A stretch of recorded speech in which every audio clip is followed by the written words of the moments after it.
बिस्मिल्लाहिर्रहमानिर्रहीम। अस्सलाम वालेकुम। जगादों में आपको खुशामदीद कहता हूँ।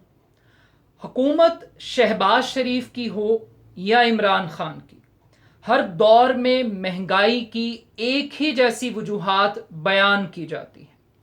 कभी इम्पोर्टेड इन्फ्लेशन को महंगाई का जिम्मेदार करार दिया जाता है, कभी डिमांड एंड सप्लाई को महंगाई की वजह बताया जाता है, और कभी डॉलर की ऊंची उड़ान, पेट्रोल और बिजली की कीमतों में इजाफे को महंगाई का जिम्मेदार करार दिया जाता है। मगर बदकिस्मती की बात यह है कि पाकिस्तान में कभी भी आर्टिफिशियल महंगाई पर बात नहीं की जाती, कभी भी कार्टेलाइजेशन के खिलाफ बात नहीं की जाती, कभी भी उन माफियाज को एक्सपोज नहीं किया जाता जो जखीरा अंदोजी के जरिए मसनूई तरीके से महंगाई को क्रिएट करते हैं।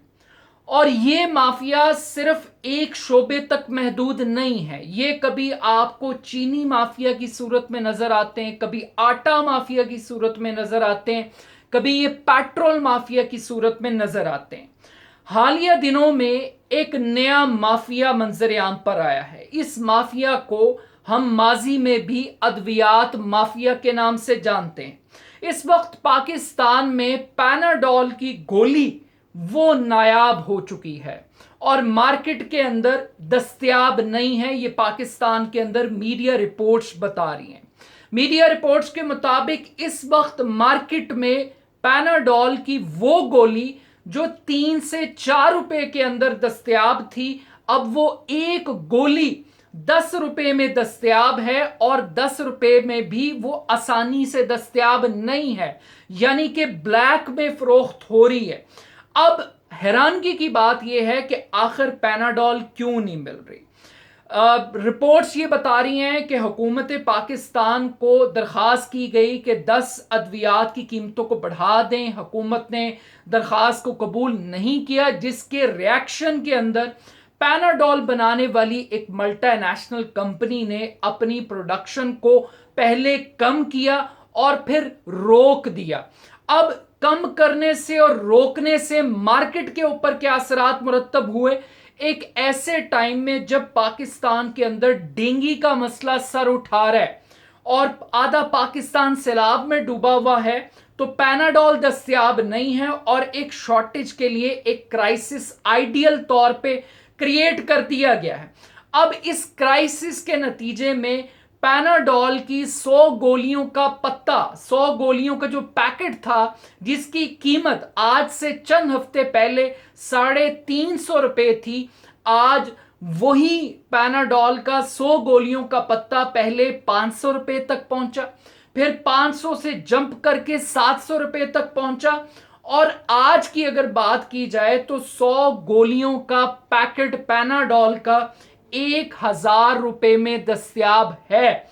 यानी आप इस बात से अंदाजा लगाएं कि कहां 350 रुपया और कहां 1000 रुपए के अंदर पैनाडोल की 100 गोलियां दस्तयाब हैं। यानी 650 रुपए तक का एक वाज़े डिफरेंस है। अब ये पैसा कौन कमा रहा है? ये जखीरा अंदोज कमा रहे हैं। ये वो multinational company demand and supply का इशू क्रिएट करके इस पूरी सिचुएशन को क्रिएट कर रही है। इसका रिस्पॉन्सिबल कौन है? वो ड्रग रेगुलेटरी अथॉरिटी कहां पर है?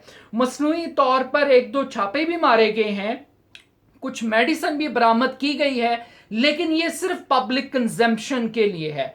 हुकूमत तो इस बात से ही इंकार कर रही है कि पैनाडोल की किसी भी किस्म की मार्केट के अंदर शॉर्टेज मौजूद नहीं है, मगर मीडिया रिपोर्ट्स इसके बिल्कुल बरक्स हैं, जो इसकी बढ़ती हुई कीमत की बुनियाद पर ये बता रहे हैं कि मार्केट के अंदर पैनाडोल अवेलेबल नहीं है। अब फार्मास्यूटिकल कंपनीज का पॉइंट ऑफ व्यू क्या है, इस पॉइंट ऑफ व्यू को बताने से पहले एक फैक्ट मैं आपके सामने रखना चाहता हूं। पाकिस्तान के अंदर पैनाडोल बनाने के लिए 150 से जायद अद्वियात बनाने वाली कंपनियों के पास पैनाडोल बनाने का लाइसेंस मौजूद है। 150 कंपनियों के पास पैनाडोल बनाने के लिए लाइसेंस मौजूद है, मगर वो 150 कंपनियां पैनाडोल नहीं बनाती लाइसेंस होने के बावजूद, और पूरे पाकिस्तान में सिर्फ एक मल्टीनेशनल कंपनी ये पैनाडोल की गोलियां तैयार करती है। और इस कंपनी की अगर मैं प्रोडक्शन की बात करूं तो सालाना तकरीबन 45 करोड़ ये पैनाडोल की गोलियां ये तैयार करती है ये कंपनी। और महाना की अगर बात की जाए तो ये 4 करोड़ से जायद ये पैनाडोल की गोलियां तैयार करती है। अब कंपनी का पॉइंट ऑफ व्यू ये है कि जनाब खसारे में है, हमें बेनिफिट नहीं हो रहा, तो लिहाजा इस वजह से हमारे लिए अब ये सूदमंद नहीं है कि हम पैनाडोल की गोलियों को तैयार करें एक खसारे की शक्ल इख्तियार करते हुए। मगर दिलचस्प बात यह है कि एक मोनोपोली कायम की गई कि एक ही ग्रुप को इस पूरे शोबे के ऊपर उतारा गया और वो एक मल्टीनेशनल कंपनी आज पूरे पाकिस्तान को ब्लैकमेल कर रही है। पूरे पाकिस्तान की जो अथॉरिटीज हैं उनको एक आम आदमी का इस्तेसाल कर रही है और अपनी मर्जी के ये लोग रेट चाहते हैं, अपनी मर्जी से ये बार्गेनिंग करना चाहते हैं। तो ये इकोनॉमिक एक्सप्लॉयटेशन है। लेकिन ये जो इकोनॉमिक एक्सप्लॉयटेशन है इसके लिए भी बड़ी कमाल किस्म की तौजीहात है।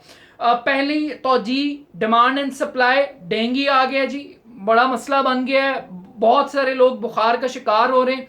दूसरा क्राइसिस जनाब कि मटेरियल बहुत महंगा हो गया। जो सॉल्ट इस्तेमाल किया जाता है पैनाडोल के लिए वो ये क्लेम करते हैं कि 600 रुपये किलो के हिसाब से मिलता था और अब वो 2400 रुपये किलो के हिसाब से मिलता है। तो इस वजह से इसकी कीमत जो है वो बढ़ रही है। मगर जब कंपटीशन होता है मार्केट के अंदर, जब 150 कंपनियां एक प्रोडक्ट तैयार करती हैं बजाय इसके कि एक मल्टीनेशनल कंपनी पर छोड़ा जाए तो शायद कंपटीशन डिफरेंट होता। अब ये इनका पॉइंट ऑफ व्यू है, मगर ये ड्रग रेगुलेटरी अथॉरिटी का पॉइंट ऑफ व्यू नहीं है, किसी इंडिपेंडेंट अथॉरिटी का पॉइंट ऑफ व्यू नहीं है कि ये चीज कितने में बिकनी चाहिए।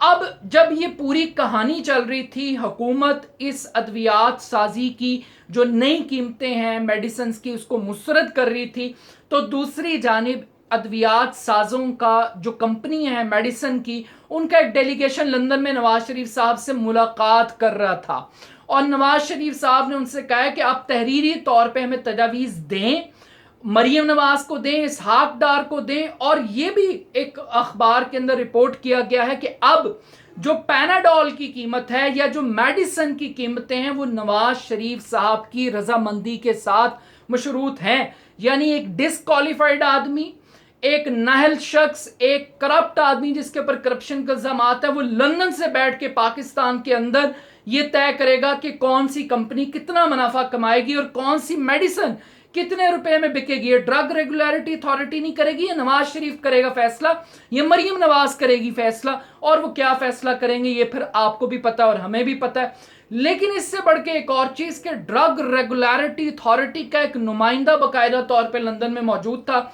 जिसने इस पूरी मीटिंग को फैसिलिटेट किया। तो अब आप इससे अंदाजा लगाएं ये कार्टल्स कितने मजबूत हैं। एक और कार्टल की तरफ मैं आपको लेकर चलता हूं, एक और आइटम है। ये कहानी सिर्फ पैनाडोल की नहीं है। पाकिस्तान के अंदर जो खुर्दनी तेल है वो खुराक का बेसिक इंग्रेडिएंट है, कुकिंग ऑयल और घी। और पाकिस्तान ये कुकिंग ऑयल तकरीबन 44 लाख टन ये इंपोर्ट करता है मलेशिया से और इंडोनेशिया से। इंटरनेशनली पिछले कुछ अरसे के अंदर इसकी कीमतों में बहुत इजाफा हुआ, $2000 तक ये कीमत गई।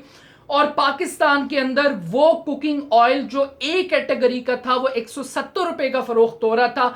लेकिन जब कीमतें बढ़ी हैं और $2000 तक ऊपर गया है ऑयल, तो पाकिस्तान के अंदर 170 वाला ऑयल 500 रुपए को टच कर गया।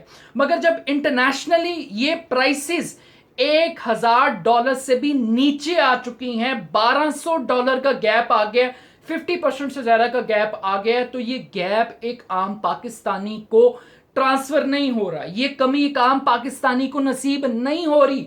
और यहां पर भी जो घी माफिया है, ऑयल माफिया है, वो एक आम आदमी को निचोड़ रहे हैं। इस वक्त पाकिस्तान में 3 तरह का ऑयल बिकता है। फर्स्ट कैटेगरी का जो ऑयल है वो 1 लीटर 500 रुपए में दस्तयाब है मार्केट में। जो सेकंड क्वालिटी का दूसरे दर्जे का ऑयल है वो तकरीबन 450 रुपए में दस्तयाब है। और जो तीसरी कैटेगरी का ऑयल है वो 390 रुपए से 450 रुपए में दस्तयाब है। अब जरा सोचिए एक लम्हे के लिए कि अगर ये प्राइसेस आधी कर दी जाएं तो एक आम आदमी को कितना रिलीफ मिल सकता है। मगर यहां पर भी डॉलर का रेट बढ़ रहा है तो डॉलर को जवाब बना लो, बिजली महंगी हो रही है तो बिजली को जवाब बना लो, पेट्रोल के पीछे जाके छुप जाओ। अपने प्रॉफिट को मत कम करना, अपने प्रॉफिट को मत छेड़ना। और रेगुलेटर चूंकि आपकी अपनी जेब में बैठा हुआ है, हुकूमतों को आप ब्राइव करते हैं, हुकूमतें पावर पॉलिटिक्स के अंदर लगी हुई हैं, पॉलिटिकल पार्टियों को ये बड़े बड़े सेठ, ये माफियाज ये फंडिंग करते हैं और फिर ये ब्लैकमेल करते हैं। फिर जो पॉलिसीज बनती हैं, जो सब्सिडीज मिलती हैं, जो ये इंपोर्ट्स के ऊपर छूट लेते हैं, वो सारी की सारी वारदात लेता है। मगर ये एक आम आदमी को महंगाई का जवाब कभी ये इंपोर्टेड इन्फ्लेशन पर डाल देंगे और जब वहां पे कम हो जाएगी आलमी मार्केट के अंदर कीमतें, तो फिर ये बिजली और गैस की तरफ बढ़ जाएंगे। तो आई थिंक कि इमरान खान साहब को पाकिस्तान के अंदर जो लोग अपने आप को रियल ऑपोजिशन कहते हैं, जो पॉलिटिकल पार्टीज है और एक आम आदमी, उसको कम से कम अपने इश्यूज की तरफ तवज्जो करनी चाहिए। इस पावर पॉलिटिक्स ने एक आम आदमी को कुछ नहीं देना, लेकिन जो महंगाई है वो एक आम आदमी का इशू है। अगर एक आम घराना 3 से 4 हजार रुपए का घी या कुकिंग ऑयल इस्तेमाल करता है, अगर उसको 50% कम रेट के ऊपर मिले तो आप इससे अंदाजा लगाएं कि उसके घर के बजट में 2 से 3 हजार रुपया बच सकता है। और ये जो 2 से 3 हजार रुपए की रकम है, ये माफिया की जेबों में जा रही है, ये कार्टेल्स की जेबों के अंदर जा रही है। और यहां पे जो रेगुलेटर हैं, इनको लगाने वाले भी ये माफियाज हैं, और जो पॉलिटिकल एलीट है नवाज शरीफ की तरह, वो फिर इस तरीके से खुफिया मुलाकातें करती हैं, इनको तोहफे तहफ भी मिलते होंगे और फिर उसके नतीजे में ये महंगाई का एक तूफान आता है। तो at the end of the day इस मुल्क में हर शख्स का हाथ दूसरे की जेब के ऊपर है और इस कैपिटलिस्ट सिस्टम के अंदर जो दौलत की हवस है वो मार्केट को कंट्रोल कर रही है। और जब तक रेगुलेटर ठीक नहीं होगा, ये पैनाडोल के क्राइसिस आते रहेंगे, ये कुकिंग ऑयल भी इस कौम को महंगा मिलता रहेगा और इस महंगाई से आम आदमी इफेक्ट होगा, ये अशराफिया इफेक्ट नहीं होगी। But at the end of the day महंगाई इस मुल्क का सबसे बड़ा इशू है। अपना फीडबैक मुझे ज़रूर दीजिएगा। मेरे यूट्यूब चैनल को जगादो को ज़रूर सब्सक्राइब कीजिएगा। बहुत शुक्रिया। अल्लाह हाफ़िज़।